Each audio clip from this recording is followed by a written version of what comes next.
meesha hadda aan joogno waxa way waa beerihii wabiga Jubba ku teedsana beer kamid ah waxaan waliba hadda aan taaganahay beerihii gubata beerihii ka hooseeyay oo hadda soo gaarnay biyihii baa wali la yaalo siday ugu soo fataheen waxa meeshan ku beernaa dalag kala duwan oo far badan oo ay kamid yihiin basal yaanyo qare iyo dalagyada caynkaas ah dalagyadii ayaga ahaa way ku baaba'een waxaad arkaysaa banaankan biyihii yimaadeen dalagii asaga ah basashii iyo yaanyadii waa dhinteen waxaan hadda la joognaa mid kamid ah dadkii beerta joogay oo aan weydiinaynaa wixii ku baaba'ay ama sidii wax u gaareen haye basal yaanyo iyo qaro laba mal basal la qaaday yaanyo sidoo kale iyo 6 kiilo basal ku qasartay waxa meesha ku beernaa 6 kiilo basal iyo qare yaanyo sidoo kale markii biyo ay soo galeen iyo hadda waa ka kacway dalagaas waa baaba'ay shacab dilay basasha camal maxay ugu fadhidaa كلي بصشة وحاسات أكتين بأبور كذا ويدا ولا لا كورونا فايروس ولا عرض قدام بين قطعي كيلو ده إلى $7 بنوصل كذا 6 كيلو بصل ولا بيري أو دول كذا الديارين كل مسارات ودريم كذا وصار أدي وين يعني أدو ترى بدل ويسارن تبير تنسيد كم وقت وكوبا بعضي قرص وكل فرب بدل بكوبا بعي إلهي سبحانه وتعالى وحن كبرينا ضد كاس دبك جاري إلهي سبحانه وتعالى بدل خير قبها سيو dadka muslimiinta ah iyo dadka deegaankan u dhashay dhamaantood waxaan ugu baaqaynaa dadkaas inay garab qabtaan oo la soo kaalmeeyo barakallahu fiikum waad arkaysaa kulay caradii biyihii beerta inta dalab soo dhaafay banaankii way joogaan waad arkaysaa inaan biyo dhex taaganahay halkan looma dhaafi karo bad weey jazakumullahu khayran wa salaamu alaykum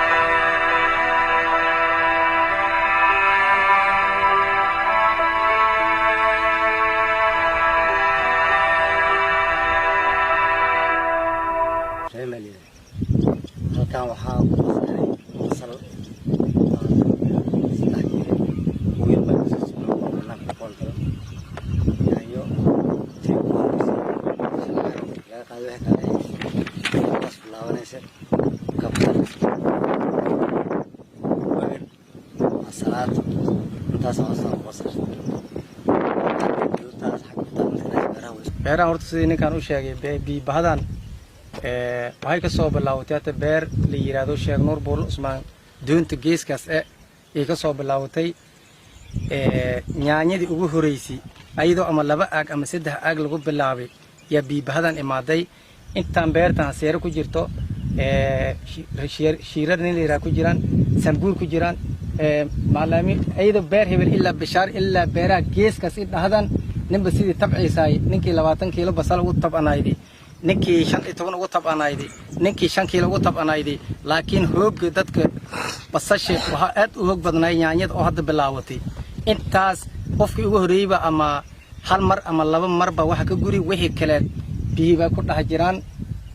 nooc kaste sida hadda la sheegay ama bagel ha aata ama kabsar ha noqoto ama qaraha noqoto ama yaanyo ha noqoto ama basal ha noqoto ama basal boobisi ha noqoto wata basasha boobiska wixii kale oo beertii markii laga gaari waayay boobiskii baa la soo qaaday ba meeshaas hadda ku tilaalan intaan yarba beertan markii uu yartay 30 hektar oo kale way noqon intaana ay ma ilaahay ba ay ma biin kare intaana hadda labadan biri shaqaalaha meesha tuuran kuwaan ba hadda dib loo tilaalay beerihi kale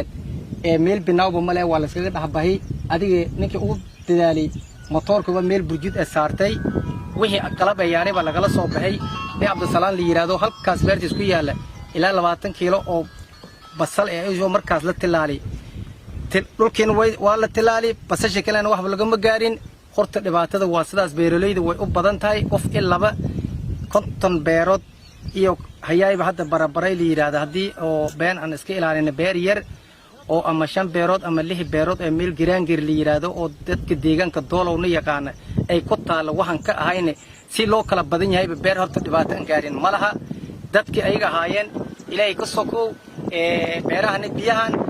hadda bahayna ma ahay biyaha markii ku yiri 3 bilood ba ku jiray Rahmaanir Rahiim alxamdulillaahi rabbil aalamiin wal aaqibatu lil muttaqiin wala udwaan illa ala adh-dhaalimiin wa sallallahu sallam ala nabiyyina Muhammad wa ala alihi wa sahbihi ajma'in sugannahay barabaray tuulada barbaray oo ka tirsan degmada dowladda Soomaaliya waxaan dhex taaganahay beerihii ay waxyeeleysay fatahaadii ka dhacday labada webi oo labadaba ay fataheen Daawa iyo Jubba beertan hadda waxay ku taala webiga Jubba waxaa loo yaqaanaa beeraha barbaray waa beer aad iyo aad u weyn oo qiyaasta ilaa 50 hektar ku qiyaasan webigana masaafo ahaan ilaa kilomitir ku dhow yahay waan arkaysaa meeshaan halka looma dhaafi karo dalag fara badan baa meeshaan ku baaba'ay dhulkaan oo dalag ayaa ku baaba'ay basal fara badan iyo yaanyo iyo qudrad kale oo fara badan iyo moos ayaa ku baaba'ay leedo waad arkaysaan geedaha aad u fog way ku taalaa dalagii kale oo dhan uu ka kacway waxba kuma harin waa beer aad iyo aad ay dadkii ka shaqaysanay u maalgeliyeen qasaare xoog leh uu ka soo gaaray waad arkaysaan insha Allah taala dhibaatada gaartay dadkan walaalayaal u soo gurmada dadkan ayaga dadka muslimiinta ee dhageysanaya codkanaga waxaan ku baaqaynaa dadkan walaalahooda inay u soo gurmadaan inay gargaar la soo gaaraan wax alla waxay haysteen oo hanti ah meeshan ay ku bixiyeen coronavirus uu dhacay wax walba maciishadu way adkaatay kiilada basasha 70 ilaa $80 ayaa halkii kiilo basal lagu gadayaa dhulkaan waad arkaysaan dhulkaan baaxadiisa intaan la eg basal ayaa saarnayd iyo yaanyo qasaare xoog leh ayaa dadka soo dhacday marka waxaan codsanaynaa dadkaas in la kaalmeeyo ilaahayna waxaan uga baryaynaa subxaanahu wa ta'aala musiibadaas ku dhacday ilaahay inuu ka soo kabo بدل خير قبل إلهي وسي سبحانه وتعالى وبالله التوفيق قصارها قاري بيره أد أفر بديهن كذا شيء ذوي كجمو قطع إلهي أنت إيش قبضتوي أنت بيها يكفر ديان إنك بدن هالكيلومتر إلهي لو كيلومتر أنت ودحس بيره بدن أن ما تصافي رني أو بيجي جبا وحاول واحد ما يسنكر سماهن تكون أد بيو قصاري way adag tahay in laga kabto saadarteed waxba ku diraya qof kasta oo mas'uuliyad ka saaran oo caawin kara ummadda waxaan kaloo baa ku diraya dawladda federaalka ah oo laga sugayay in kaalinkeeda ay buuxiso ummadana ay u soo gurmato dawladda federaalka ah ganacsatada Soomaaliyeed jaaliyadaha Soomaaliyeed dhammaantood qof walba oo wax ku tari karo in dadkan uu soo gurmado qasaare aad u weyn bay u gaaray waxa kaaga daran way adagtay biyaan hadda inay meeshan ka baxaan muddo fog qofkana dhulkiina wuu waayay dalagiina wuu waayay wad garan kartaa marka qasaaraas intuu la ekaan karo marka waxaan mar labaad mar saddexaad mar afraad aan baaq u diray dawladda federaalka ah oo ilaa ay hadda aynan arag xitaa ballanqaad xitaa aan laga helin dalka idinka xukumo mas'uuliin idinka ka ah walaalayaal deegaankii dadkii u soo gurmada ayaan baaqaas baan u dirayaa cid walba ay khusaysan waxaan jeclaan lahaa oo farinteeda ay gaarto in loo soo gurmado deegaankan biyuhu ay fatahaadu ay saameeyeen oo barigana leh oo magaalada dhexdeedana ay saameyn ku yeesheen beerihii iyo banaankiina ay saameyn ku yeesheen iyo tuulooyinkana ay saameyn ku yeesheen baan ka codsanayaa cid walba inay imaado indhahooda ku arko caawiya